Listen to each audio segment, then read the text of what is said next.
Have you ever been given an instruction by someone, heard the instruction and followed that instruction to the letter, but gone about the instruction completely wrong because you never understood what the purpose of the instruction was in the first place?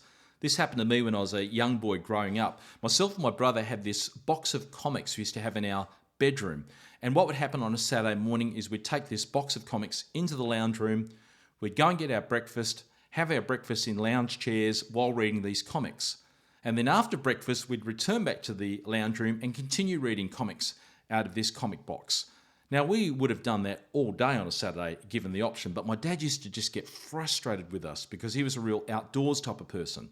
And I still remember this one day, Dad came into the lounge room, he saw myself and my brother reading these comics, and he said, "Listen, just go outside and do something." So myself and my brother picked up the box of comics, went out to the backyard on the lawn, and we read the comics out there instead. We'd heard the instruction, we have followed the instruction to the letter, but because we didn't understand the purpose of the instructions, we got it completely wrong. Now, Matthew chapter 5 and chapter 6, Matthew records the Sermon on the Mount, Jesus' teachings. There's a phrase that Jesus uses 6 times here. He repeats the same phrase.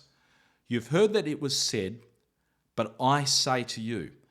And Jesus is referring to old teachings which people have heard, followed those teachings to the letter, but because they didn't understand the purpose of the teachings, they've got the teachings wrong. And we come to this particular teaching here in chapter 5 of Matthew, verse 38. Jesus' words, "You've heard that it was said, eye for an eye and tooth for a tooth.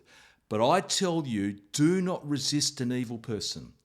If anyone slaps you on the right cheek, turn to them the other cheek also. And if anyone wants to sue you and take your shirt, hand over your coat as well. If anyone forces you to go 1 mile, go with them 2 miles. Give to the one who asks you, and do not turn away from the one who wants to borrow from you." Now that phrase at the start, an eye for an eye, tooth for a tooth, Jesus is referring to people who have heard that phrase from the Old Testament. They have followed the phrase but not understood what the purpose of it was. When that teaching first came out, an eye for an eye, tooth for a tooth, that was at a time where justice was decided about groups of people on whatever level they thought was appropriate. Someone would come to your village, steal 1 sheep, you would go to their village and revenge and steal 5. The idea was, if we do more back to you that you did to us, you then won't do it to us again. An eye for an eye, a tooth for a tooth is about proportion in justice. It's about saying it should be even to the crime. But what people started to see that teaching on later on was a form of payback. God was someone who wanted us to get our revenge back on the person as long as it was even revenge. And Jesus is now speaking against that understanding, and he says, if that's what you think it's about, you've got the purpose of it wrong. And so Jesus ups the ante by saying, "But I tell you, do not even resist an evil person. If anyone slaps you on the right cheek, turn to them the other cheek also." Now that teaching that Jesus gives, we can also get this one wrong. If you listen to that on the surface and you don't think that through, it's possible you could conclude Jesus is endorsing abuse. Jesus is saying you should be enabling abuse, allowing injustice to run rife. Now that's not what Jesus is saying. We know in Romans chapter 13, Paul's writing, he says, "Let every person be subject to the governing authorities." In fact, Romans really has passages there endorsing laws and endorsing the government to apply those laws. And the Christians are called to follow those laws. We know the Apostle Paul, when he was about to be flogged in one account in Acts chapter 22, as he's about to be flogged, Paul sees a Roman centurion standing very close to him. So he calls out to the Roman centurion. He says, "Hang on, I'm a Roman citizen. So before I'm treated in this way, I should be given a trial. Isn't that the law?" And the Roman centurion goes away and checks with his commander, and yes, that is the law. So Paul then is taken away. You see, Paul's referring to the laws of the land. Even Paul says, I'm entitled to be protected under the laws of the land.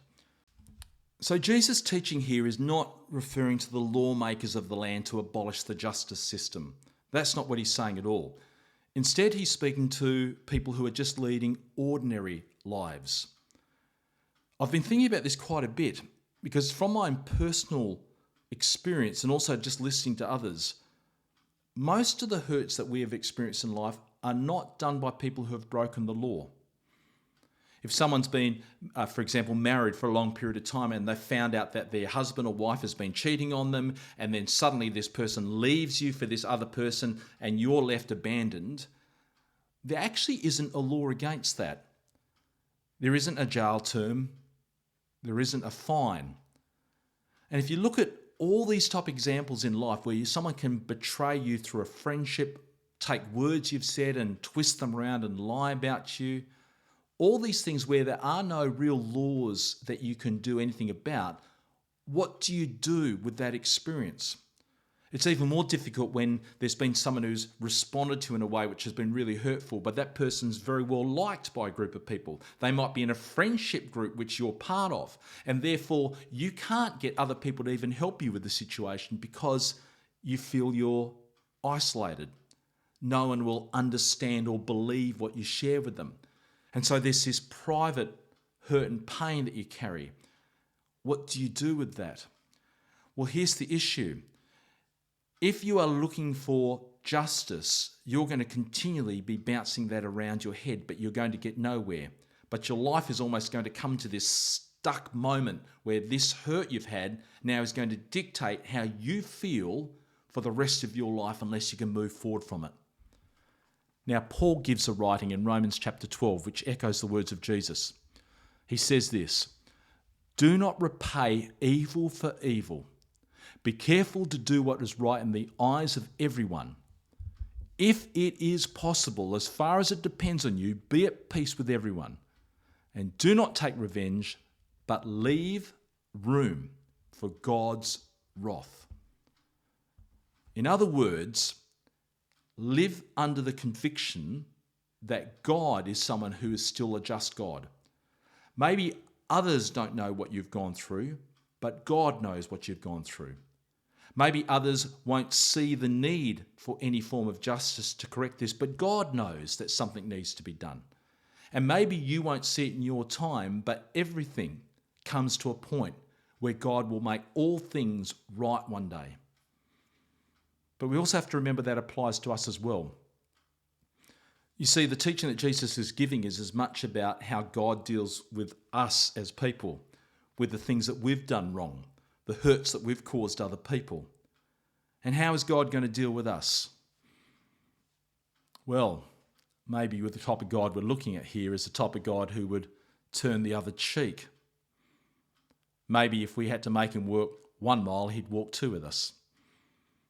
He'd give us his coat and he'd go to the cross. He would do anything within his power to restore a relationship with us. The key to understanding this teaching on how Jesus is calling us to respond to other people who have hurt us starts with our conviction of how Jesus is responding to us.